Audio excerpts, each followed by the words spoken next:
On October 7th, 2023, the silence of Shisha Pongma at 7,800 meters was absolute. Two American climbers, Gina Marie Rzutsidlo and Anna Gutu, were positioned high on the face, separated by mere minutes and a few hundred feet of snow. They were locked in a proximity that was not cooperative, but combative. Both had already summited 13 of the world's 14 highest peaks. Both needed only this final summit to claim the exact same historic title. But as they push toward the ridge, the forensic timeline reveals a series of decisions that defied all alpine logic. They were no longer climbing the mountain, they were racing a ghost. And in their haste to beat one another to the top, they walked directly into a trap that the mountain had been preparing for days. By noon, the race was over, but the questions were just beginning.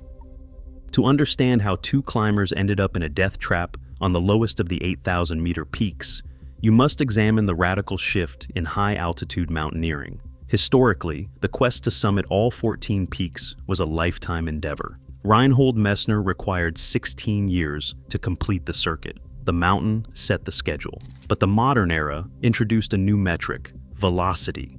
In 2019, Nirmal Purja completed all 14 peaks in just 6 months and 6 days, proving that heavy logistical support could compress the timeline by 96%.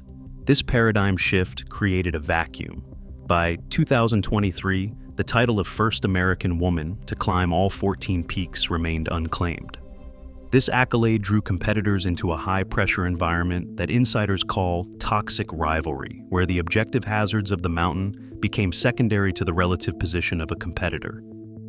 Gina Marie Rzutsidlo represented the traditional trajectory. At 45, the Massachusetts native had spent nearly 2 decades building her resume, paying her dues on the 7 summits and K2. She was known as a quiet professional who eschewed social media, viewing the 14-peak quest as a personal athletic endeavor. Anna Gutu represented the new era. At 33, the Ukrainian-born American had been climbing serious peaks for less than 2 years. Inspired by Purja's documentary, she hired his company Elite Exped to facilitate a meteoric rise. In 2023 alone, she ticked off a staggering list of peaks, documenting her journey extensively on Instagram to a following that cheered her rapid progress. The friction between these two styles was inevitable. Rzutsidlo reportedly viewed Gutu as an influencer tourist who was buying her way to the top. Gutu viewed her own ascent as a testament to determination and modern efficiency. By late 2023, their schedules converged. They were no longer climbing for themselves. They were climbing to beat the other woman.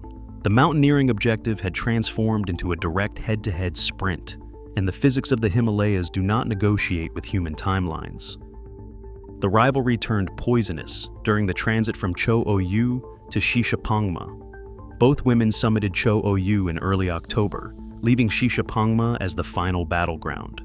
The distance between the mountains involves a complex logistical shuffle across the Tibetan plateau, requiring permits, vehicles, and yaks to transport tons of equipment to base camp.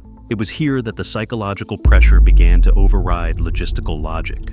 Eyewitnesses in Gutu's team reported a delay regarding the availability of yaks, fueling a suspicion that Rzutsidlo had influenced local officials to stall their transport. There is no concrete evidence of sabotage, but the belief triggered a desperate response. Terrified that Rzutsidlo was gaining a lead, Gutu's team abandoned their main duffel bags containing essential survival gear and warm clothes. They chose to rush toward Shishapangma with only the bare minimum needed for the summit push, prioritizing speed over survival before they even stepped onto the ice. Rzutsidlo made an equally drastic counter-move.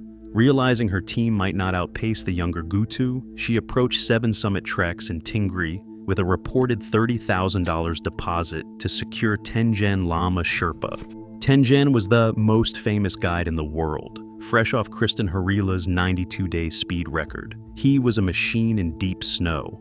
However, Tenjen was physically shattered. He had been climbing in the death zone for months without rest. He was treated not as a person with physiological limits, but as a purchasable asset to guarantee victory. The money bought his skill, but it could not buy his recovery. When the teams arrived at Shishapangma base camp, the atmosphere was thick with paranoia. The standard protocols of mountaineering require rest and acclimatization, especially after a rapid transit. But the proximity of the rival team meant that neither woman felt they could afford to stop. The camp became a place of suspicion rather than preparation. Climbers watched each other's tents, waiting for the sign of movement. The weather provided a clear warning that both teams chose to ignore. It was October, and the post-monsoon season had dumped heavy snow on the northern slopes of the mountain. The wind was howling, loading the upper faces with unstable slabs of snow. In a normal season, with no record on the line, these conditions would have forced a wait of several days to let the snow settle. But with the title of first American woman within vertical reach, the patience required for safety felt like a concession of defeat. The mountain was waiting, and the trap was set. The climbers looked at the white slopes and saw a racetrack, while the mountain was preparing an execution. They moved up to the high camps, driven by a toxic urgency that blinded them to the brutal arithmetic of the snowpack.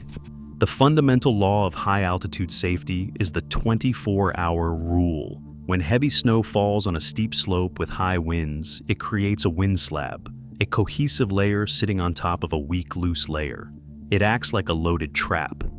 To survive, climbers must wait at least one full day for the snowpack to settle. Shisha Pongma is notorious for this hazard. The vast northern slopes allow the wind to build massive slabs that can shatter like glass across the entire face. On the morning of October 7th, the conditions presented a textbook scenario for a catastrophic avalanche. Heavy snow had fallen recently, and the wind had been loading the upper slopes for days. The mountain was effectively a loaded gun pointed at anyone who attempted to cross the traverse. Under normal circumstances, no experienced alpinist would have left Camp 1, but the logic of the race had completely superseded the logic of survival. Both teams initiated their summit push with a strategy that prioritized speed over everything else. They began using supplemental oxygen as low as Camp 1. This was highly irregular for elite climbers on an 8,000-meter peak. Oxygen is typically reserved for the higher camps or the death zone itself. By using it this early, the climbers were masking their physical fatigue and artificially inflating their speed. Japanese climber Naoki Ishikawa later described witnessing Rizuchidlo's group moving at an almost terrifying pace. He noted that Tengen Lama was physically pulling Rizuchidlo with a short rope system to maintain the velocity. They were bypassing the body's natural warning systems, rushing into a hazard zone. As they reached the upper slopes, the two teams diverged onto different lines. Mingmar Sherpa led Anagutu on a direct and steep line toward the summit ridge. This route was shorter, but it exposed them to the full weight of the snowpack above. Tengen Lama led Gina Marie Rizuchidlo on a lower line that required traversing across the face. This path was less steep, but it required them to cut across the entire width of the loaded slope. Both teams were now putting stress on the same unstable system from different angles. At 11 a.m., the silence broke. A massive slab fracture propagated across the slope where Anagutu and Mingmar Sherpa were climbing. The snow released instantly, sweeping both client and guide down the mountain in a violent white torrent. Witnesses watched as the slide carried them hundreds of meters into the run-out zone. Rescuers, including Mingma Ji, rushed to the site, but there was nothing to be done. Gutu and Mingmar were dead. This moment should have been the end of the climbing day for everyone on the mountain. A fatal avalanche is the ultimate confirmation that the snowpack is unstable. Yet the race had created a tunnel vision so severe that it blinded the remaining climbers to the immediate reality. For 2 hours after the first tragedy, the second team remained in the hazard zone. At 1 p.m., the physics of the mountain asserted itself again. A second massive avalanche released on the traverse where Rizuchidlo and Tengen Lama were positioned. The snow swept them away and buried them deep in a location that was inaccessible to the survivors. The chaos of the day produced one final moment of horror and heroism. Mingma Ji was attempting to assist with the rescue of another injured Sherpa when he lost his footing. He fell approximately 150 meters down the steep icy face. In a fall of that distance on such terrain, survival is statistically impossible. Yet he managed to hit a patch of snow rather than rock. Despite suffering a skull fracture and internal bleeding, he was able to walk down to base camp under his own power. He was the exception. The mountain had claimed the lives of the 2 American rivals and their 2 elite guides. The aftermath revealed the brutal reality of climbing in Tibet. Unlike in Nepal, where rescue helicopters would have deployed immediately, Shishapangma is under Chinese jurisdiction. A strict ban on foreign helicopters in Tibetan airspace meant no aerial search was possible. The bodies of Rizutchidlo and Tenjen Lama were lost to the mountain, leaving their families with nothing but silence and the knowledge that their loved ones remain buried at 7,800 meters. The mountaineering community was forced to reckon with the legacy of what was immediately termed the toxic rivalry. Eyewitness accounts from climbers like Naila Kiani and Dr. Tracy Metcalf confirmed that the competition had driven every critical decision. They observed that if the 2 women had collaborated, rather than competed, they might have shared the burden of breaking trail. They might have waited for the snow to settle. Instead, the pressure to beat the other woman to the record led them to ignore the most basic safety protocols. The death of Tenjen Lama served as a devastating indictment of the industry. He was the record holder for the fastest ascent of the 14 peaks. He was a celebrity in the climbing world, yet, in the end, he was treated as an expendable tool. He was physically exhausted from a record-breaking season, but the commercial pressure to deliver a summit for a high-paying client placed him back in the death zone when he should have been recovering. His death proved that the commodification of Sherpa labor has reached a breaking point where human limits are ignored in service of client ambitions. The mountain did not distinguish between the 2 archetypes. It did not care that Rizutchidlo was the quiet professional with decades of experience. It did not care that Gutu was the new media star with a rapid ascent profile. In the death zone, the snowpack only responds to gravity and trigger points.